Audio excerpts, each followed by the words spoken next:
우리 인간의 역사를 보면은 평화 시대도 한참 있었습니다. 그런데 자세히 더 살펴보면은 갈등과 분쟁의 역사가 더 심화되는 것 같아요. 그렇지 않습니까? 평화 시대 때는 모르지만, 그러나 이 갈등과 분쟁으로 생기는 그 인생의 역사, 그리고 이 세계에서는 더욱 문제를 부각해서 우리에게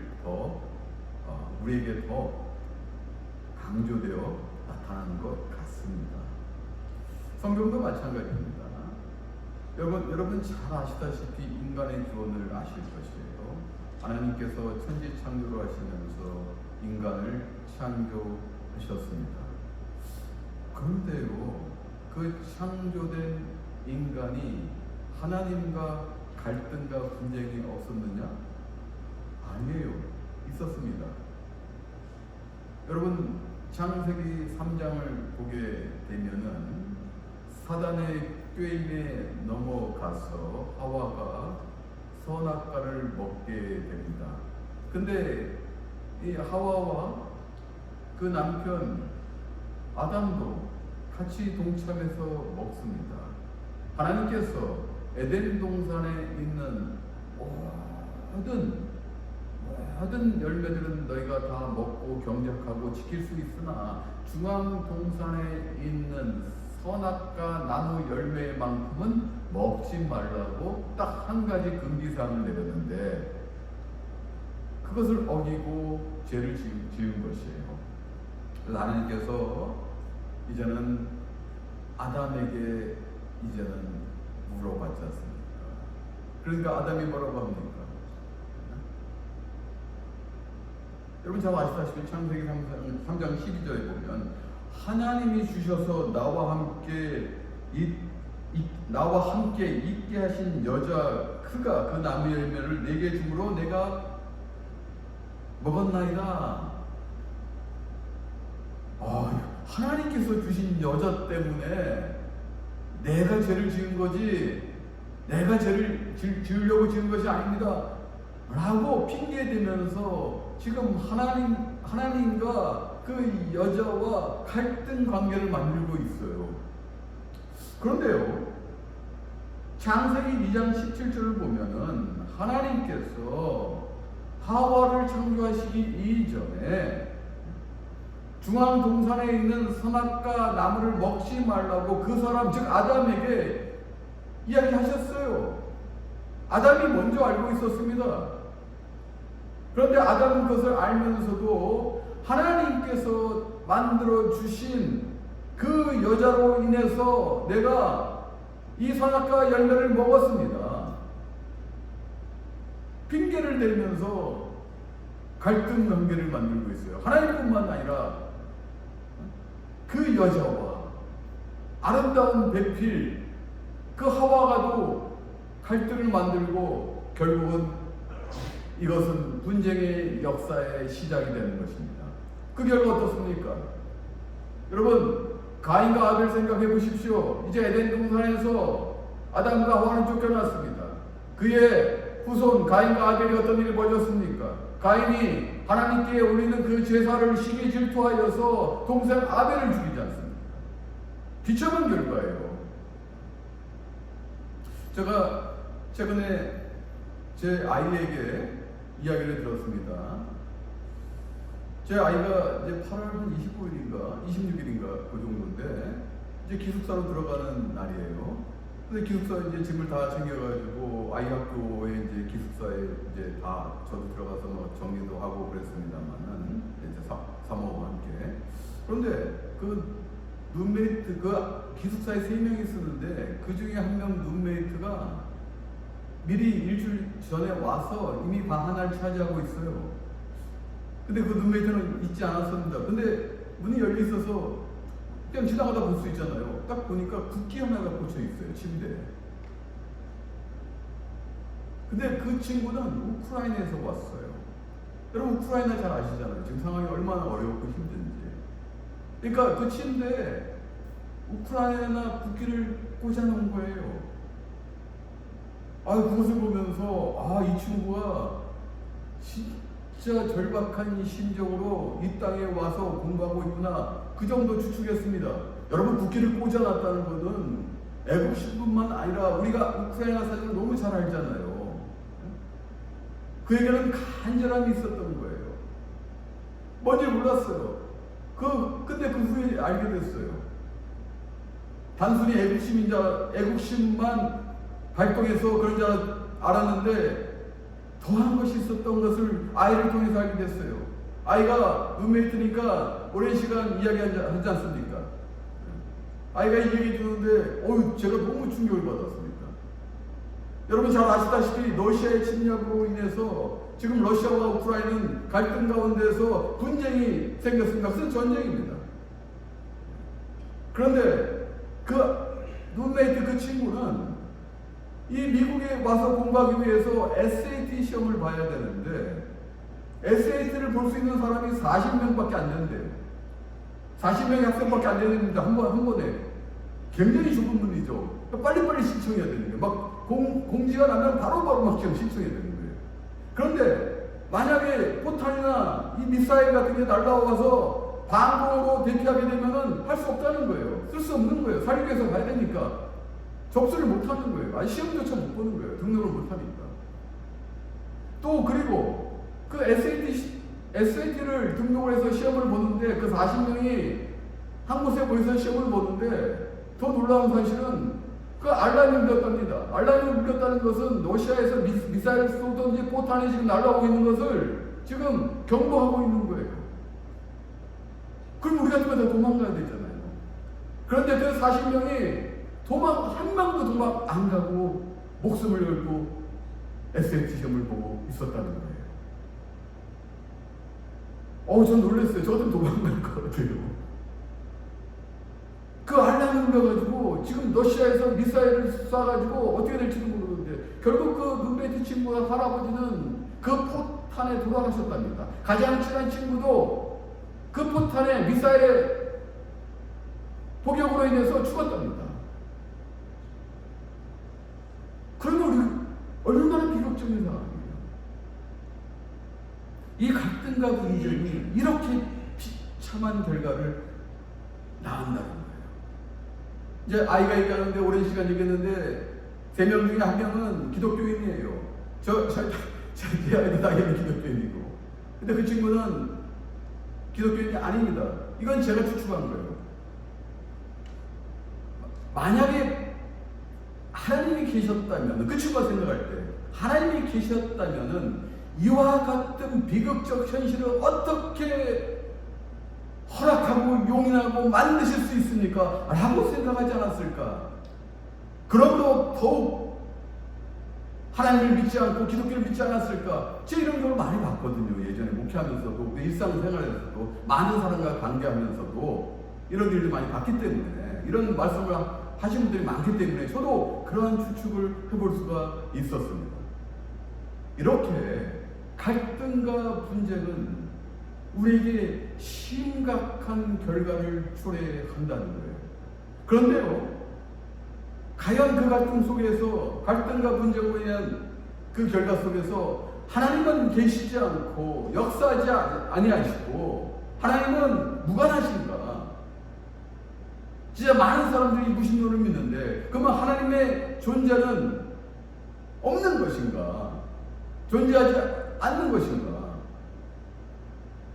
우리가 한번 생각해 보십시다. 오늘도 교회 내에서 심각한 갈등과 분쟁이 벌어집니다. 오늘 성경 속으로 좀 들어가서 갈등과 분쟁 속에서 하나님께서 어떻게 역사하시는지 한번 살펴보도록 하겠습니다. 이제 예루살렘 공회가 열리고 이제 안디옥 교회에서 청하는 문제가 해결이 됩니다. 우리가 지난주에 알아봤듯이 예루살렘 공회의 의장인 야고보는 이방인들도 4가지 문제만을 멀리하면은 이제는 할례의 문제로부터 자유로울 수 있다는 거룩한 타협관을 제시합니다. 그 네 가지가 뭡니까? 우상의 제물과 필요된 것 먹지 마라, 목매어 다루는 것, 즉 도살된 동물을 먹지 말라, 그리고 음행하지 말라. 이 네 가지 아닙니까? 이것은 이방인들도 다 수행할 수 있는 문제예요. 유대인들의 길을 살려주면서, 정신을 살려주면서 이방인들도 수용할 수 있는, 전혀 전도의 방해가 되지 않은, 이방 선교의 방해가 되지 않은 거룩한 타협점을 이끌어냈습니다. 이건 기독교 역사에 굉장히 중요한 일이에요. 역사적인 사건입니다. 이 거룩한 타협을 이제는 하고 나서 안디옥 교회에다가 바울과 바나바와 바사바라하는 유다와 실라, 이 지도자 4명을 보냅니다. 그 편지를 써서 보냅니다. 예루살렘 공의에서 이렇게 결정한 것을 안디옥 교회에 알려줍니다. 통보합니다. 너무 잘된 일이잖아요. 그죠? 이 갈등이 봉합이 됐어요. 너무 잘된 일이죠. 이제 이 지도자들은 와서 안디옥 교회에서 또 성도들 열심을 다해 헌신적으로 가르치고, 이제 바울이 오늘 36절 말씀 보니까 바나바에게 제안을 합니다. 우리가 주의 말씀을 전한 각 성으로 다시 가서 형제들이 어떠한가 방문하자. 아이고, 이 사랑하는 마음이 느껴지지 않습니까? 이 바울의 사랑하는 마음, 복음의 씨앗을 뿌린 그곳에 가서 그 교회와 성도들을 살펴보자. 이 사랑의 마음으로 바나바에게 제시를 합니다. 바나바도 당연히 합의를 했기 때문에 이제는 제2차 전도 여행으로 나가기로 결정하였습니다. 그런데요, 여기서 심각한 문제가 벌어집니다. 우리 여러분 계속 본문을 보시면 37절 이하 계속 보게 되면은, 바나바는 내 조카 마가도 이번 전도여행 때 함께 가자, 이렇게 제안을 합니다. 그런데 바울은 한 칼에 노 합니다. 어떻게 1차 전도여행 갔을 때 밤빌리아 버가에서 우리를 버리고 갈 수 있느냐? 왜 마가가 예루살렘으로 간지는 모르겠지만은 이 본문으로 봐서는 자기 사명을 다하지 못하고 간 거예요. 선교팀에서 떨어진 거예요. 이것은 불미스러운 일입니다. 특별한 건강에 문제가 있었다면 모르겠지만은 오늘 바울이 이렇게 아주 정색을 하고 이야기하는 거 봐서는 건강의 문제가 아닙니다.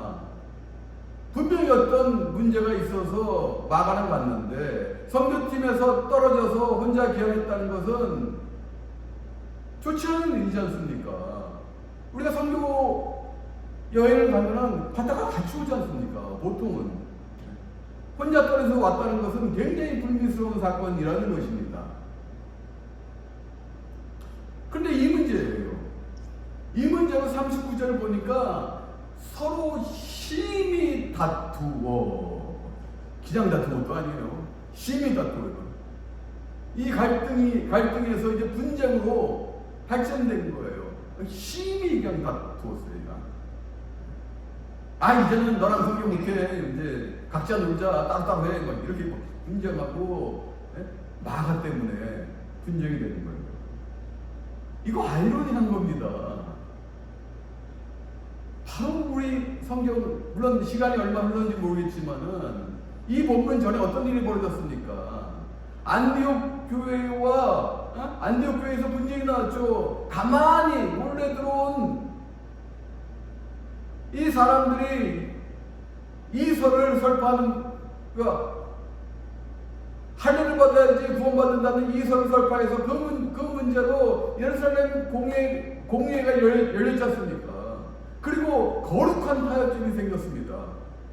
그런데 새롭게 시작해야 될 이제 이방 선교의 걸림돌이 제거되었는데 안디옥 교회의 큰 두 지도자가 지금 갈등이 생기고 싸우기 시작하는 거예요. 이거 아이러니하지 않습니까? 굉장히 아이러니한 사건이에요. 저는 이거 보면서 이렇게 큰 지도자도 이 교회 내에서 갈등하고 분쟁하고 싸우는데 교회 내에서 여러분 좀 생각이 틀리면은 갈등할 수 있어요. 분쟁이 벌어질 수도 있습니다. 다툼도 있을 수 있어요.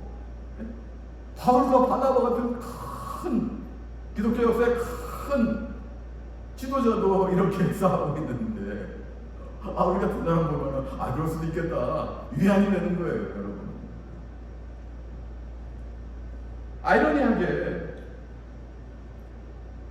그 교회의 지도자가 별것도 아니지 않습니까? 마가를 데리고 마느냐, 이거 사실 뭐 큰일입니까? 이것 때문에 싸우고 있는 거예요. 그런데 더 놀라운 것은 교회는 이 두 지도자 어떻습니까? 몇 사람에 의해서 안디옥 교회가 세워졌지만은 예루살렘 교회에서 바나바를 파송하고, 바나바는 다소에 집가고 있는 그 당시에는 사울이죠. 그 사울을 청빙하여서 함께 안디옥 교회를 세워 나갔던 사람이에요. 이런 두 지도자가 지금 심각하게 갈라지고 있는 상황인데요, 교회는 미동도 안 하고 있다는 거예요. 이게 더 놀랍습니다. 교회가 바울파, 바나바파로 갈라졌다는 성경 기록이 없어요. 오히려 성경 두 팀을 보냅니다. 쉬운 데 아니잖아요. 놀랐습니다. 그래서 안디옥 교회를 이상적인 교회라고, 이방인의 전초기지로 하나님이 크게 사용하셨구나 라고 이야기하고 있는 것입니다. 교회는 이와 같아야 됩니다. 어떤 경우에도 하나님의 사명을 갖고 있는 교회라면, 하나님의 심장 가운데 있는 교회라면 이와 같은 모습을 보여야 된다는 것입니다. 두 지도자의 다툼까지도 감당할 수 있는 성숙한 교회가 안디옥 교회라는 것입니다. 결국 그 분쟁으로 인해서 선교팀이 나눠집니다. 바나바는 마가를 데리고 배 타고 북으로 그의 고향으로 가게 되고, 바울은 신라를 택한 후에 형제들에게 주의 은혜의 부탁함을 받고 떠납니다. 그리고 수야와 길리기아 땅으로 가게 됩니다. 그가 1차 전도 여행 때 심혈을 기울였던 그곳으로 가게 됩니다. 두 사람은 모두 선교에 대한 뜨거운 열정과 헌신된 마음을 가지고 있었습니다. 그런데요, 결국 바울과 바나바도 우리가 똑같은 인간이라는 거예요. 인간의 성정을 갖고 있다는 것입니다. 두 사람은 서로를 이해하지 못하고 서로를 타협하려는 마음이 부족하여서 나눠지게 됐다는 것입니다. 즉, 살이 분별이 정확하고 하나님의 일을 위해 사사로운 감정을 버리는 냉철한 성품을 지닌 바울이지만 한 번의 실수도 용납하지 못하는 차가운, 어떻게 보면 냉정한 성격을 가지고 있었던 것이에요.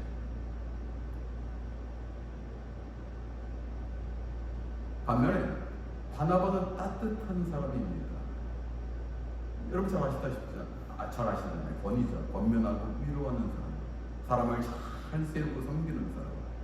집거 중인 그 바울을 안디옥 교회에 청빙하였잖아요. 그 전에는 사도행전 9장 26절을 보니까 예루살렘에 바울을 소개합니다. 그 당시 바울은 예수 그리스도를 쫓는 자들을 핍박하던 사람이에요. 그런데 그 바울의 그 회심 사건을 알고 예루살렘에 잘 소개합니다. 이 바나바가 이런 사람이에요. 형제의 허물을 감싸주는 포용력과 온유함을 지녔으나 어떻게 보면은 그 자기 조카 마가를 데리고 가는 그 문제 별로 중요한 문제 아니에요. 그런데 공사를 확실히 구별하지 못하는 바나바의 이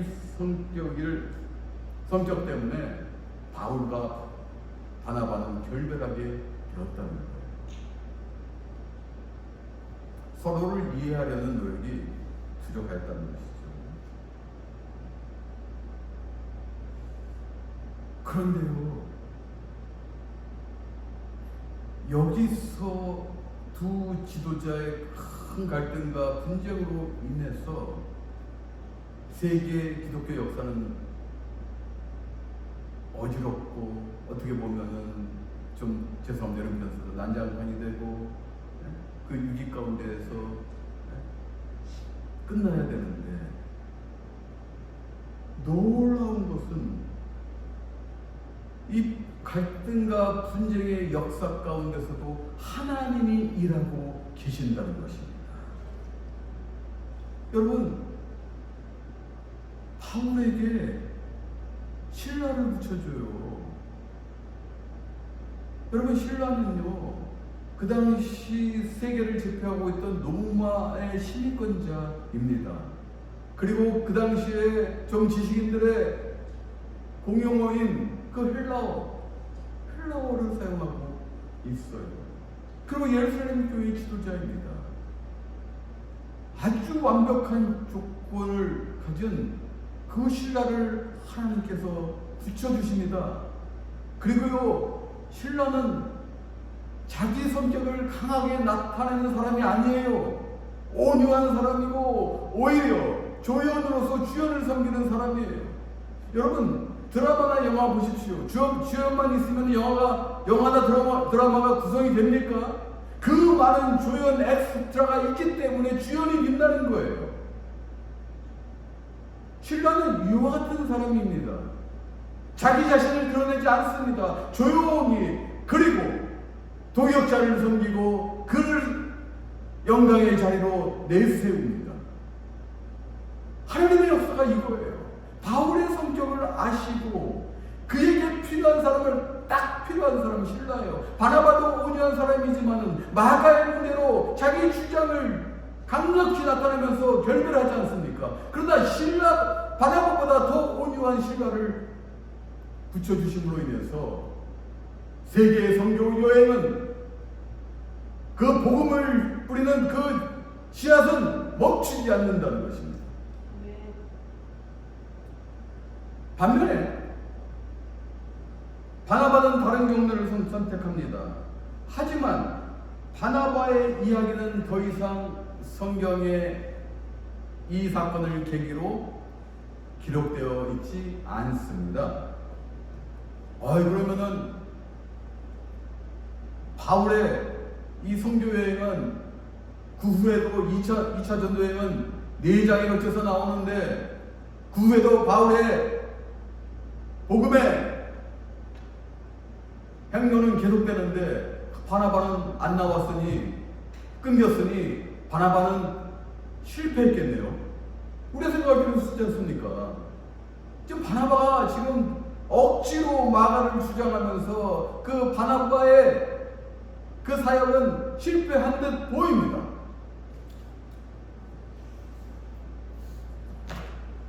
그런데요, 실패하지 않았어요. 자기 조카지만 마가라는 위대한 하나님의 사역자를 키워냅니다. 마가복음 누가 썼습니까? 성경에 저자가 흔한 일입니까? 특별히 계신 이 성경의 저자가 흔한 일이에요. 마가복음의 저자는 마가입니다.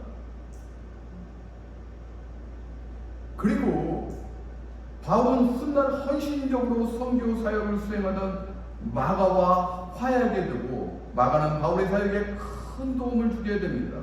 여러분, 바울의 평가를 볼까요? 성경에 기록되어 있습니다. 골로새서 4장 10절 11절 말씀 보게 되면, 나와 함께 갇힌 아리스다고와 바나바의 생질 마가와 이 마가에 대하여 너희가 명을 받았음에 그가 이르거든 영접하라, 이렇게 권면하고 있고요. 11절 말씀 보면 유스도라 하는 예수도 너희에게 문안하느니라. 그들이 할레파이나 이들만은 하나님의 나라를 위하여 함께 역사하는 자들이니 이런 사람들이 나의 위로가 되었느니라. 마가에 대해서 평가하고 있습니다. 물론 다른 사람도 평가하고 있지만 마가에 대해서 평가하고 있습니다. 디모데후서 4장 11절 말씀 볼까요? 누가만 나와 함께 있느니라. 내가 올 때에 마가를 데리고 오라. 그가 나의 일에 유익하니라. 바나바는 실패하지 않았어요. 하나님께서 역사하심으로 인해서 성경에 기록되어 있지 않지만은 마가는 훌륭한 하나님의 사역자로 전도자로 복음의 저자로 키워내고 있었다는 것입니다. 여러분, 계획은요, 사람이 세울지라도 그 걸음을 인도하는 자는 바로 하나님이세요. 바울의 계획 수정, 여러분 생각해 보십시오. 바나바의 계획 수정, 그 가운데 지금 역사하고 있지 않습니까? 더 나아가서 바울은 자신의 복음을 씨앗을 뿌리고 세워진 교회와 성도들을 더 잘 살피기 위해서 갔는데, 그 소아시아 땅으로 갔는데 성령께서는 그것을 막으시고 유럽으로 보냈습니다. 바울의 생각과는 정반대인 그 하나님의 생각, 그 하나님의 생각이 오늘날 여러분이 이 자리에 앉을 수 있었던 것이, 복음은 계속 퍼져서 전 세계에 역사하고 우리가 예수 그리스도의 복음을 이제는 알게 되고 받아들이고 영접하고 믿고 이제는 거룩한 그리스도인이 돼서 이렇게 구별되어 예배드리고 있는 것입니다. 이 놀라운 역사예요. 이거 심장이 뛰지 않으십니까?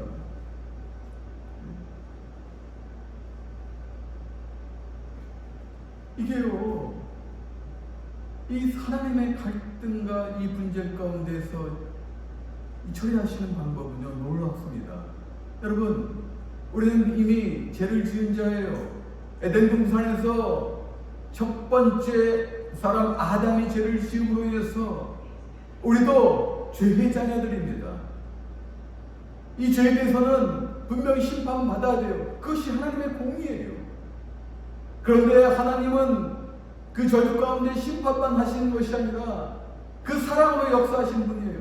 그러면서 생각해 보세요. 공의와 사랑이 이 갈등 관계입니다. 이거 어떻게 타협한 관계입니까? 이 심판과 이 사랑이 어떻게 함께 친구가 될 수 있습니까? 갈등의 관계예요. 분쟁의 관계입니다. 더 심하면. 그런데 하나님은 우리가 생각해낼 수 없는 그 방법, 그 공의를 위해서 하나님이신 예수 그리스도를 인간으로 보내셨습니다. 제사물로 보내셨습니다.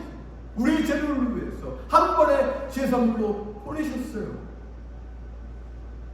우리를 심판하신 것이 아니라 당신이 사랑하신, 그토록 사랑하신 독생자 예수를 이 땅에 보내셔서 공의를 나타내시고 그 공의 가운데 그 사랑을 싹트게 하셨다는 거예요. 놀라운 그 공의와 사랑의 갈등이 아니에요. 이거는 하나님의 지혜에서는 갈등이 아닙니다. 놀라운 하나님의 지혜이자 은총입니다. 은혜예요.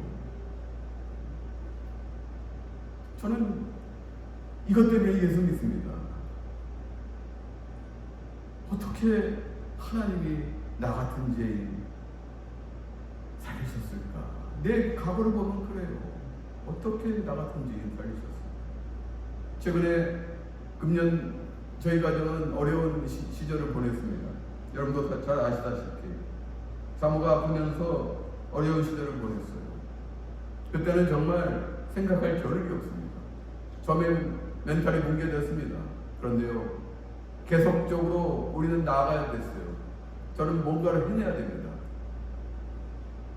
생각할 겨를이 없어요. 그냥 하는 거예요. 그냥 앞에 닥친 거 계속 하는 거예요.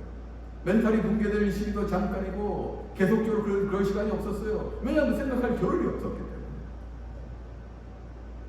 그런데 지금 이제 많이 하나님의 은혜로 기적적으로 지금 기적이죠, 사실은. 많이 훈련이 됐습니다. 회복 단계에 있습니다. 그러면서 느낀 거 있어요. 인생 별거 없구나. 아, 인생 별거 없구나. 목숨 앞에요. 아무것도 아니구나. 라는 걸 느끼게 돼요. 삼하고 저하고 간혹 그 얘기합니다. 이제 우리의 남은 삶은 덤이다. 하나님께서 이렇게 우리를 사랑하시는데 우리가 맨날 세상 것에만 취해서 살아야 되느냐? 이제 어떻게 살아야 될까? 여러분, 침대에 꽂힌 국기, 아까 제가 말씀드렸잖아요. 아이의 룸메이트 그 방에 침대에 꽂힌 국기, 그거 보면서 저는 그런 생각을 했어요. 그 아이는 그 애국심으로 그 어려운 환경 가운데서도 이 동포를 사랑하는 마음으로, 그리고 간절히 미국 땅에 와서 절실하게 공부하고 있겠구나. 남들처럼 허투루 대학교 간다고 다 공부하는 그렇지 않잖아요. 노는 애들도 있고 뭐 하고 있잖아요. 걔는 절실한 마음으로 내가 우크라이나의 국가대표라는 마음으로 맡겠구나. 그 생각을 했어요. 그러니까 국기를 꽂아놨죠. 그 어려운 환경 가운데서도 나는 우크라이나를 사랑하고 우크라이나의 국가대표로서 이 땅에 와서 이 대학교에서 공부를 한다. 마찬가지예요. 여러분은 예수를 믿는다는 것은 이제 여러분이 하나님의 자녀가 되고 하나님 나라의 일원이 된 것입니다. 하나님 나라의 국기를 꽂고 계셔야 돼요. 여러분 마음 가운데, 심장 가운데 국기를 꽂고 계셔야 됩니다. 그리고 하나님의 대사가 되어야 됩니다. 그러면은요, 그 거룩함을 알고 계신다면은, 그 간절함을 갖고 계신다면은 함부로 못 살아요. 저는 최근에 기도를 바꿨습니다. 우리 성도분들, 나오는 자에게 축복을, 예배에 나오는 자에게 축복을 그냥 담비도 아니고 막 부어주시옵소서. 막 부어주시옵소서. 나오는 자에게 축복을. 여러분, 교회 섬긴다고 여러분같이 매주 나옵니까? 아니잖아요. 들랑달 하시는 분도 많잖아요. 그래서 제가 기도 제목을 바꿨어요. 나오는 자에게 축복을, 예배를 사랑하는 자에게 축복을, 하나님 앞에 나오는 자에게 축복을 하나님 마음껏 부어 주시옵소서.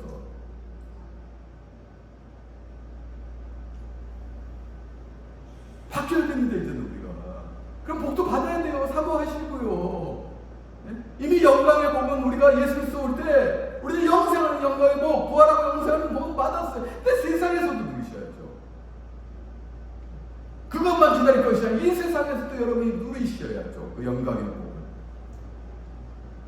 여러분 구별된 자녀예요. 하나님께서 확신을 가지세요. 기도할 때도 확신을 가지세요. 하나님 빛이 나옵니다. 내가 거룩히 나옵니다. 내가 예물 갖고 나옵니다. 하나님께 내가 정성을 다하고 마음과 헌신을 다해서 내가 하나님 앞에 나아갑니다. 하나님 책임져 주시옵소서. 이런 자신감이 있으셔야죠. 그러면은요, 예수 그리스도 하나님의 향기가 납니다.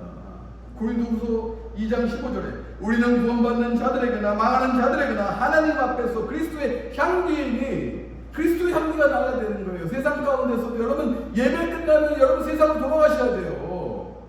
거기서 그리스도의 향기가 나야 돼요. 세상 사람과 똑같이 살아간다면 뭐하러 교회에 나오십니까? 세상에서 살죠.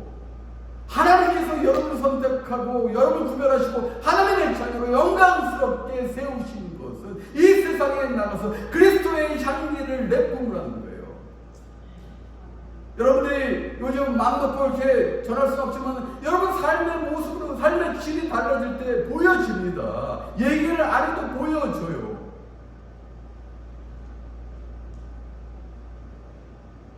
그럴 때 우리는 진정으로 하나님 나라의 대사가 됩니다. 어디에 있든지 믿음으로 충만하고 자신감이 있습니다. 사랑하는 성도 여러분, 이제 하나님의 대사임을 여러분 각인하시고 삶의 질을 바꾸십시오. 하나님 중심으로, 교회 중심으로. 그래요. 이 땅에 아직도 예수를 알지 못하는 그 사람들에게 여러분들을 증거하십시오. 나타내십시오. 이 삶의 질이에요. 그들을 이해하고 포용하고 그리고 인내하면서 그들과 관계하십시오. 예수 그리스도가 그러하셨던 것처럼 여러분 침대에 꽂힌 국기 꼭 기억하십시오. 여러분들 심장에 하나님 나라의 그 국기를 꽂으시고 앞으로 여러분 놀라운 그리스도의 향기를 내뿜으시는 여러분 다 되시기를 주님의 이름으로 축원합니다.